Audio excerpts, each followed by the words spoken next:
Hello students, आज की class में हम लोग सीखने वाले हैं जो हमारे कोऑर्डिनेशन कॉम्प्लेक्सेस हैं वो कलर्ड क्यों होते हैं। मतलब इतने कलरफुल क्यों हैं जो हमारे कोऑर्डिनेशन कॉम्प्लेक्सेस हैं। हमने इतने सारे कॉम्प्लेक्सेस देखे हैं, कोबाल्ट के, आयरन के, टाइटेनियम के। जितने भी कॉम्प्लेक्सेस हम पढ़ते हैं ना, किसी का कलर जो है, किसी का ब्लू कलर होता है, किसी का ग्रीन कलर होता है। हाँ, कुछ एक ऐसे भी होते हैं जो कलरलेस होते हैं, उसका भी रीज़न समझेंगे। बट जो हमारे कॉम्प्लेक्सेस हैं वो कलर्ड क्यों है नेचर में। तो सिंपली अगर हमसे कोई रीज़न पूछता है कि why coordination complexes are coloured, तो हम सिंपल सा आंसर देंगे बिकॉज ऑफ डीडी ट्रांजिशन। जो हमारे कोऑर्डिनेशन कॉम्प्लेक्सेस हैं वो कलर्ड हैं। बट ये डीडी ट्रांजिशन क्या होता है, तो हम समझते हैं पहले डीडी ट्रांजिशन के बारे में। राइट, यहाँ पे हमारे पास लिखा हुआ है क्या, डीडी ट्रांजिशन, जिसको कि हमें समझना है। ये जो डीडी ट्रांजिशन है यही हमारा रीज़न है जिसकी वजह से जो हमारे कोऑर्डिनेशन कॉम्प्लेक्सेस हैं उनके अंदर हमें क्या दिखाई देता है, कलर दिखाई देता है। अब इस डीडी ट्रांजिशन में क्या होता है बच्चों, हम पढ़ चुके हैं जब हम क्रिस्टल फील्ड थ्योरी पढ़ रहे थे कि जब लिगैंड मेटल के पास अप्रोच करता है तो उस टाइम पे क्या होता है, जो हमारी 5D जनरेट ऑर्बिटल्स होती हैं वो ब्रेक डाउन हो जाती हैं अलग अलग पार्ट्स में। एक हमारा अगर ऑक्टाहेड्रल कॉम्प्लेक्सेस की बात करें तो एक हमारा T2G लेवल बन जाता था, दूसरा हमारा इजी लेवल बन जाता था, है ना। अब यहाँ पे हमें क्या देखना है कि जब ये अगर हमारी ऑर्बिटल्स जो थी वो स्प्लिट हो गई, ठीक है, यहाँ पे मैं लिख देती हूँ, ये ऑर्बिटल्स मान लो हमारी क्या हो गई, स्प्लिट हो गई। एक हमारे पास बन गया T2G और दूसरा जो है हमारा वो बन गया क्या, इजी, ठीक है। अब ऑर्बिटल्स तो स्प्लिट हो गई हैं, ठीक है। अब होगा क्या कि यहाँ पे इलेक्ट्रॉन्स, ये ऑर्बिटल्स के बीच में एक एनर्जी का गैप बच गया है ना, गैप बन गया है। अब अगर यहाँ पे इलेक्ट्रॉन प्रेजेंट होंगे बच्चों, तो अगर इनको इन इलेक्ट्रॉन्स को एनर्जी मिल जाती है कहीं से भी, तो ये क्या करेंगे, उस एनर्जी को लेकर ऊपर एक्साइट हो जाएंगे, ट्रांजिशन कर लेंगे। और जब ये ट्रांजिशन करके यहाँ पे जाएंगे, ये इनके लिए क्या करेगी, एक्साइटेड स्टेट का काम करेगी। और जब ये इस एक्साइटेड स्टेट से वापस आएंगे तो रेडिएशंस को एमिट करेंगे। अब ये जो रेडिएशंस हैं ये हमारी लाई करेगी विजिबल रीजन में, अगर तो सिंपल सी बात है वो हमारा जो कॉम्प्लेक्स होगा वो क्या होगा, हमें कलर्ड दिखाई देगा। क्योंकि हमारा विजिबल रीजन कहाँ से कहाँ तक लाई करता है, 400 टू ऑलमोस्ट 800 नैनोमीटर तक हमारा वो विजिबल रीजन लाई करता है। और उसमें हमें डिफरेंट डिफरेंट कलर्स मिलते हैं, like violet colour, blue colour, green colour, जितने भी हमारे विब्योर वाले कलर से सब मिलते हैं, ठीक है। तो इन कोऑर्डिनेशन कॉम्प्लेक्सेस के लिए सबसे पहली बात ये आती है कि why coordination complexes form coloured compound. तो हम कहेंगे कि क्रिस्टल फील्ड थ्योरी हमें यही कहती है कि जब लिगैंड अप्रोच कर रहा है मेटल को, उस टाइम पे हमारी जो ऑर्बिटल्स थी वो स्प्लिट हो गई into different different energy levels, है ना। यहाँ से फिर इलेक्ट्रॉन्स का ट्रांजिशन होता है, और अगर ट्रांजिशन इलेक्ट्रॉन्स का होगा तो फिर वो वापस भी आएंगे तो एनर्जी को एमिट करेंगे, और इसकी वजह से जो हमारा ये कॉम्प्लेक्स है वो कैसा हो जाएगा, कलर्ड। अब सिंपल सी बात है, यहाँ पे जो ट्रांजिशन है ना बच्चों, वो कैसी ट्रांजिशन हुई है, ये भी डी ऑर्बिटल ही है तो ये भी डी ऑर्बिटल और ये भी क्या है, डी ऑर्बिटल। सो डी से लेके डी तक ही ट्रांजिशन हमारी पूरी हमें देखने को मिलती है ना। तो डी डी ट्रांजिशन की वजह से हमारे जो कॉम्प्लेक्सेस हैं वो क्या हो जाते हैं, कलर्ड हो जाते हैं, जो हमारे कोऑर्डिनेशन कॉम्प्लेक्सेस होते हैं वो, ठीक है। ये हमें सिंपल सा रीज़न इस बात के लिए देना है। उसके बाद बात आती है कि ये जो कलर्स हैं हमें ये किस हिसाब से याद रखने हैं। सिंपल सी बात है, विब्योर तो हमने छोटी क्लासेस से हम लोग पढ़ते आ रहे हैं कि हमारा जो विजिबल रीजन है उसमें हमारे पास ये कलर्स होते हैं विब्योर वाले, है ना। अब इसका कलर व्हील बनाने के लिए सिंपली मैं क्या कर रही हूँ कि वायलेट और ब्लू है, इसके बाद इंडिगो को हमने बीच में नेग्लेक्ट किया है क्योंकि हमें रीजंस दिखाने थे कि कहाँ से कहाँ तक लाई कर रहा है। तो इस वे में भी अगर हम दिखा सकते हैं, मेनली हमारा इन्हीं रीजंस में लाई करेगा जो भी कंपाउंड्स हमारे जो मिलेंगे उनके कलर्स, ठीक है। तो यहाँ पे देखो 400 नैनोमीटर है, यहाँ पे क्या है, 400 नैनोमीटर से लेके ऑलमोस्ट है, ये देखो कोई फिक्स नहीं है, अलग अलग जगह पे अलग अलग बुक्स में अलग अलग रेंज हो सकती है। इतना डिफ्रेंशिएट कर सकते हैं हम चीज़ों को अपने अकॉर्डिंग, सिर्फ हमें एक रेंज का ऑलमोस्ट आइडिया होना चाहिए कि कहाँ से कहाँ तक लाई कर रही है। अब अगर 400 से 430 की बात करें तो ये यहाँ पर हमारा क्या होता है, वायलेट कलर का रीजन है, 400 से 430 तक, ठीक है, ये वायलेट रीजन है। इस वेवलेंथ, ये वाली जो रीजन है ये कौन से वेवलेंथ की रीजन है, वायलेट कलर के लिए, ठीक है। यहाँ 430 से 490 हमारा ब्लू कलर के लिए रीजन है, 490 से 560 ऑलमोस्ट ग्रीन कलर के लिए, 560 से 600 येलो कलर के लिए, 600 से 650 क्या है हमारा ऑरेंज कलर के लिए, और 650 से 800 हमारा हो जाएगा रेड कलर के लिए। ठीक है, तो ये हमारे वेवलेंथ के रीजंस हैं जो कि हमें आइडिया देंगे about the colour of complex, कि अगर हमें ये पता चल जाए कि भाई मान लो हमारे पास कोई भी कंपाउंड था, उसने इस रीजन में वेवलेंथ को एब्जॉर्ब किया है, तो जिस भी रीजन में हमारा एब्जॉर्प्शन होता है ना, उसके कॉम्प्लीमेंट्री कलर हमें उस कंपाउंड का दिखाई देता है। ठीक है, जैसे कि मैं अगर कहूँ कि मेरे पास कोई ये एक्स कंपाउंड था और इसने 590 वेवलेंथ जो है इस रीजन में एब्जॉर्ब की है, तो इस रीजन में एब्जॉर्ब की है मतलब ये रीजन कहाँ पे आ रहा है, येलो कलर में आ रहा है। तो येलो कलर के रीजन में अगर उसने एब्जॉर्प्शन किया है वेवलेंथ का, तो अपीयर उसका कलर कैसा होगा, इसका कॉम्प्लीमेंट्री जो इसके अपोजिट में है, कौन सा है, वायलेट कलर इसके अपोजिट में है। ठीक है, अब एक बार इस चीज़ को समझते हैं, हम क्या कह रहे हैं कि जो भी हमारा कलर अपीयर होगा, बच्चों यहाँ पे सिंपली लिखे हुए हैं जो पॉइंट्स हमें याद रखने हैं, जो भी हमारा कलर अपीयर होगा वो हमारा कॉम्प्लीमेंट्री होगा टू द कलर एब्जॉर्ब। जिस कलर को, जिस वेवलेंथ रीजन में, जिस कलर की जो वेवलेंथ रीजन चल रही है, जहां पे वो एब्जॉर्प्शन होगा उसके बिल्कुल अपोजिट कलर हमें अपीयर होने वाला है। ठीक है, अब देखो जरा ध्यान से, मैं यहाँ पे एक पॉइंट ये लिखती हूँ, ये जो हमारे कॉम्प्लेक्सेस हैं उसमें ये वाला आइडिया हम लगा सकते हैं कि कब स्प्लिटिंग ज़्यादा होगी और कब डी ऑर्बिटल्स की स्प्लिटिंग कम होगी। थर्ड पॉइंट जो कि तुम्हें याद रखना है। ठीक है, क्या याद रखना है कि जब हमारा स्ट्रॉन्ग लिगेंड होता था तो स्प्लिटिंग ज़्यादा करता था। स्ट्रॉन्ग लिगेंड जैसे CO, CN, ये हमारे ऊपर वाले जो लिगेंड्स है, कार्बन डोनर्स जो बताए थे, वो क्या है, हमारे स्ट्रॉन्ग लिगेंड्स है, तो स्प्लिटिंग ज़्यादा करेंगे। और जैसे जैसे लिगेंड की स्ट्रेंथ कम होती जाएगी तो स्प्लिटिंग भी कम होती चली जाएगी। ठीक है, तो इस बात से हम फिर आइडिया क्या लगाने वाले हैं, देखो अगर हमारे पास, मैं ये लिखती हूँ स्प्लिटिंग है ज़्यादा, तो ये है मान लो, यहाँ लिखती हूँ, ये है मान लो मेरे पास कंडीशन कि ये मैंने ज़्यादा स्प्लिटिंग दिखाई है। देखो दोनों डी ऑर्बिटल्स की जब स्प्लिटिंग हुई तो एनर्जी गैप ज़्यादा है। दूसरी कंडीशन है मेरे पास कि स्प्लिटिंग जो है वो थोड़ी कम हुई है। ठीक है, तो ये स्प्लिटिंग किसके ऊपर डिपेंड करती है, कितना ज़्यादा एनर्जी का गैप बनेगा इन डी ऑर्बिटल्स में, वो किसके ऊपर डिपेंड करता है, वो डिपेंड करता है कि हमारा लिगेंड्स कैसा हो, लिगेंड जो आएंगे वो कैसे हैं। तो स्ट्रॉन्ग लिगेंड है तो ज़्यादा स्प्लिटिंग करेगा और वीक लिगेंड है तो कम स्प्लिटिंग करेगा। ठीक है, अब स्ट्रॉन्ग लिगेंड अगर हमारे पास है तो स्प्लिटिंग है ज़्यादा, तो स्प्लिटिंग ज़्यादा है इसका मतलब क्या है कि ये एनर्जी गैप ज़्यादा है।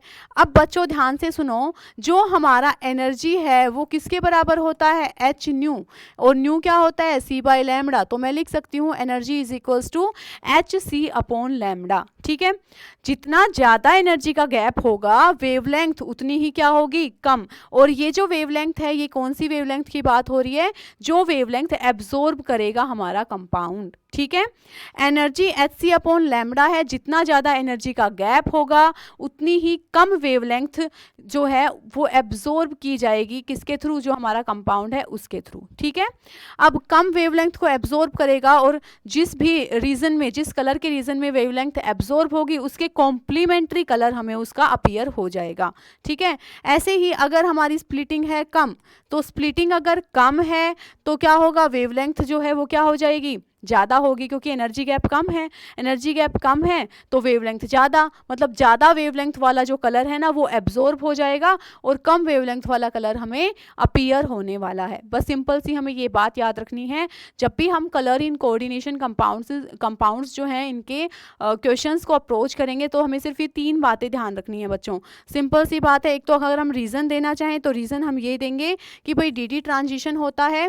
डी ट्रांजिशन का मतलब ये होता है कि जो हमारे डी ऑर्बिटल्स हैं वो लिगेंड्स की अप्रोच जब वो करते हैं उनके आने की वजह से वो स्प्लिट हो जाती है, जिससे कि डी ऑर्बिटल्स के बीच में क्या बन जाता है, एनर्जी का गैप बन जाता है। इसी एनर्जी गैप में जो इलेक्ट्रॉन्स हैं उनका ट्रांजिशन हो जाता है और इन ट्रांजिशन की वजह से ही हमें कलर देखने को मिलता है इन कंपाउंड्स में, जिसको कि डी ट्रांजिशन हम बोल रहे हैं। ठीक है, ये तो एक रीज़न हो गया। उसके बाद हमें ये देखना है कि जो कलर अपीयर होगा, जिस कलर की हमें वो कोई भी कॉम्प्लेक्स जो हमें गिवन होगा वो कलर जिस कलर का वो दिखेगा, वो कौन सा कलर दिखेगा, वो कॉम्प्लीमेंट्री कलर होगा टू द कलर एब्जॉर्ब। मान लो उसने येलो कलर एब्जॉर्ब किया तो वो वायलेट कलर का दिखेगा, ब्लू एब्जॉर्ब किया तो ऑरेंज दिखेगा, ग्रीन रीजन में एब्जॉर्ब किया तो रेड कलर का वो कंपाउंड हमें दिखाई देगा। ठीक है, ये बात हमें याद रखनी है। अब एक चीज हमें ये याद रखनी है कि लिगेंड हमें देखते हुए चलना है। अगर स्ट्रॉन्ग लिगेंड है तो ज़्यादा स्प्लिटिंग करेगा, ज़्यादा स्प्लिटिंग मतलब ज़्यादा एनर्जी गैप, ज़्यादा एनर्जी गैप मतलब वेवलेंथ कम एब्जॉर्ब करेगा, कम वेवलेंथ को एब्जॉर्ब करेगा तो जो हमारा एमिटेड वेवलेंथ होगी वो क्या होगी, ज़्यादा होगी कंपेरेटिवली, है ना। तो ये चीज़ें हमें कंपेयर करते हुए हम किसी भी क्वेश्चन को अप्रोच कर सकते हैं। ठीक है, चलो अब बात करते हैं आगे। यहाँ पे हमारे पास गिवन है क्या, टाइटेनियम का कंपाउंड गिवन है TiH2O होल 6। ठीक है, तो सबसे पहले तो बच्चों यही देख लो कि इसमें ट्रांजिशन होते टाइम ना ये जरूर ध्यान रखना है कि ट्रांजिशन होने के लिए ऊपर वाली ऑर्बिटल्स खाली भी है या नहीं। अगर खाली नहीं है तो ट्रांजिशन हो ही नहीं पाएगा ना, तो इस तरीके की बात भी हमें ध्यान रखनी है। बाकी तो हम लिख ही देंगे साथ साथ। देखो TiH2O होल 6, इसके लिए हमें क्या करना है, यहाँ पर टाइटेनियम की ऑक्सीडेशन स्टेट निकालो।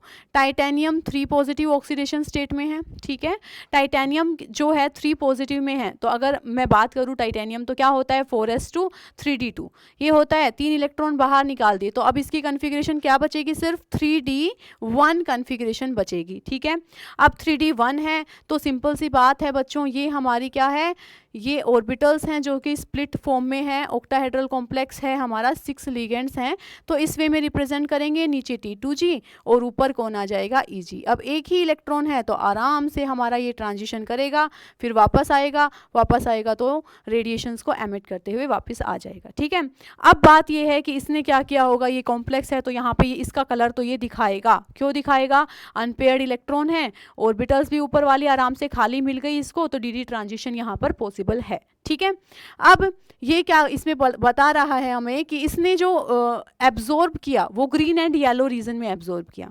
तो बच्चों देखो ग्रीन और येलो रीजन हमारा कौन सा है, ये है हमारा ग्रीन रीजन, ये है हमारा येलो रीजन। तो ग्रीन येलो रीजन में इसने एब्जॉर्ब किया है, तो सिंपल सी बात है वो अपीयर कौन से कलर में होगा, कौन से रीजन में अपीयर होगा, यहाँ पे इन रीजन्स में उसका कलर अपीयर होने वाला है। ठीक है, वायलेट रेड मतलब पर्पल कलर का उसका हमें कलर दिखाई देगा। थोड़ा पर्पल से हमें आइडिया लग गया ना, पर्पल जो है वायलेट और थोड़ा उसमें रेड मिक्स कर दो तो पर्पल कलर जैसा दिखेगा हमें। ठीक है, तो जो कलर उसने एब्जॉर्ब किया, जिस रीजन में, इस वेवलेंथ रीजन में उसने एब्जॉर्प्शन किया है, तो इस तरफ के रीजन का उसका कलर अपीयर होने वाला है। ठीक है, तो ये बात हमें समझनी है यहाँ पे कि जो उसने लैम्डा को एब्जॉर्ब किया है वो ग्रीन एंड येलो रीजन में किया था, तो उसका कलर कैसा दिखाई दिया, पर्पल कलर उसका दिखाई दिया है। ठीक है, सिंपल सी बात हो गई।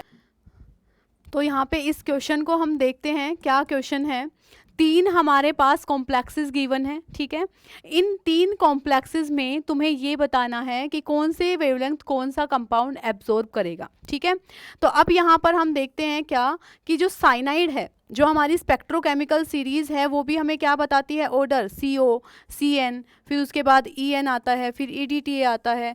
ठीक है, फिर बाद में हमारा क्या आता है, नाइट्रोजन डोनर्स आ जाते हैं जितने भी अमोनिया वगैरह है, फिर H2O आता है। तो इस तरीके से हमारा पूरा स्पेक्ट्रोकेमिकल सीरीज का ऑर्डर चलता है। यहाँ पे अगर मैं देखूँ तो CN हमारा सबसे स्ट्रॉन्ग लिगेंड है। अगर CN सबसे स्ट्रॉन्ग लिगेंड है तो ये सबसे ज़्यादा स्प्लिटिंग करेगा। ठीक है, मैक्सिमम स्प्लिटिंग इसके केस में होगी। उसके बाद अब मैं बात करती हूँ किसकी, अमोनिया की।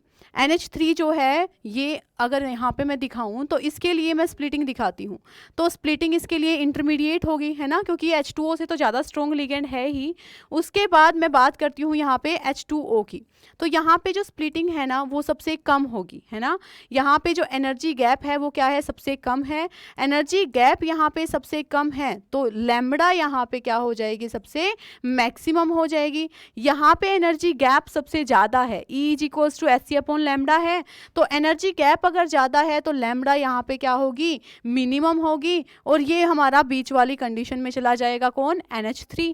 ठीक है, तो जो एब्जॉर्ब्ड वेवलेंथ होगी, एब्जॉर्ब्ड वेवलेंथ जो बच्चों हमारे पास होगी वो सबसे ज़्यादा देखो किसके लिए है, इसके लिए, कौन से कंपाउंड के लिए, H2O वाले कंपाउंड के लिए। तो ये हमारा किसके साथ चला जाएगा, 600 नैनोमीटर के लिए चला जाएगा। ठीक है, सेकेंड नंबर पे सबसे सबसे कम किसके लिए थी बच्चों, CN के लिए, क्योंकि यहाँ पे एनर्जी गैप ज़्यादा है तो लैम्डा मिनिमम हो जाएगी कितनी, 310, और जो CONH3 है वो कितने पे एब्जॉर्ब करेगा, 475 नैनोमीटर पे। ठीक है, तो इस तरीके से हम कंपेयर कर सकते हैं वेरियस कंपाउंड्स को।